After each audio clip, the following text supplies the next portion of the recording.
Hello friends. Sorry मैं इस बार बहुत टाइम लगाती हूँ नेक्स्ट पार्ट लाने में। I was not good and also was busy, so I am unable to bring the second part earlier. Okay, so ज़्यादा time waste ना करते हुए हम आगे बढ़ते हैं। We have discussed earlier the monistic concept of the origin of the earth. So now we have to discuss the dualistic concept of the origin of the earth. Okay. So इसमें mainly included हैं जो heavenly bodies हैं वो 2 या फिर more than 2, मतलब 2 या 2 से ज़्यादा हेवनली बॉडीज़ इसमें इंक्लूडेड हैं। ओके, इसमें मेनली जो हम डिस्कस करेंगे वो चैम्बरलिन एंड जेम्स हाइपोथेसिस के बारे में हम डिस्कस करेंगे।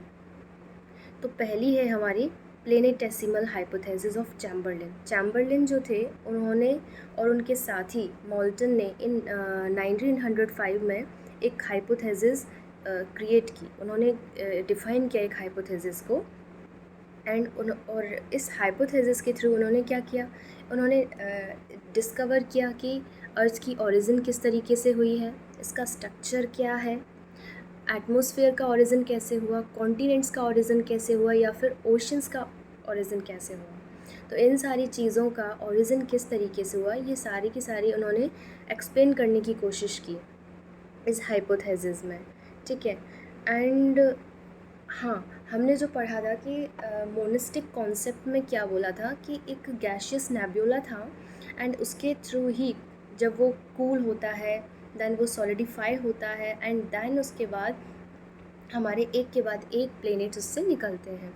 बट हमारा जो ड्यूलिस्टिक कॉन्सेप्ट है वो इस बात को नहीं मानता है। स्पेशली जो प्लेनेटेसिमल हाइपोथेसिस है चैम्बरलिन की, उसमें उन्होंने क्लियरली बोला है कि यहाँ ऐसा कोई भी नेब्यूला नहीं था, कोई भी गैशियस नेबुला नहीं था कि उसका ठंडा हुआ देन ठंडे होने के बाद वो सॉलिडिफाई होता है, जम जाता है, वो सॉलिड हो जाता है एंड देन उसके बाद फिर आगे की प्रोसेस होती है and earth will be created. ऐसा कुछ भी नहीं होता है। और इनका कहना है कि ऑलरेडी कोई सॉलिड चीज़ थी, उसके थ्रू ही ये हमारी अर्थ सॉलिड फॉर्म में आई है। क्योंकि अगर कोई चीज़ गैस के फॉर्म में होगी एंड देन उसके बाद ठंडी होगी तो गैशियस चीज़ें तो लिक्विड फॉर्म में आ जाएंगी ठंडे होने पर। जैसे कि कोई चीज़ एवापोरेट होती है, पानी गर्म बॉयल होता है तो वो ड्रॉपलेट्स आ जाती है ना प्लेट पर ठंडे होने पर। तो ठंडे होने पर सॉलिड कैसे हो सकता है। इसलिए वो हाइपोथेसिस जो पहले वाली जो थी उनको ये साइड में रखते हुए बोलते हैं कि नहीं, नेब्यूला नहीं था।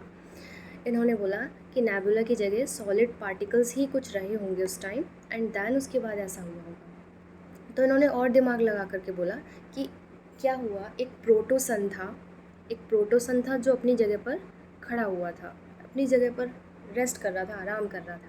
ठीक है।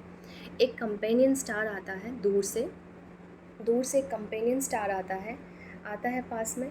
जैसे ये पास में आने लगता है, ये क्या है हमारा, ये सन है और ये हमारा स्टार है। ये जैसे ही पास में आने लगता है इसकी फोर्स ऑफ अट्रैक्शन इतनी ज़्यादा होती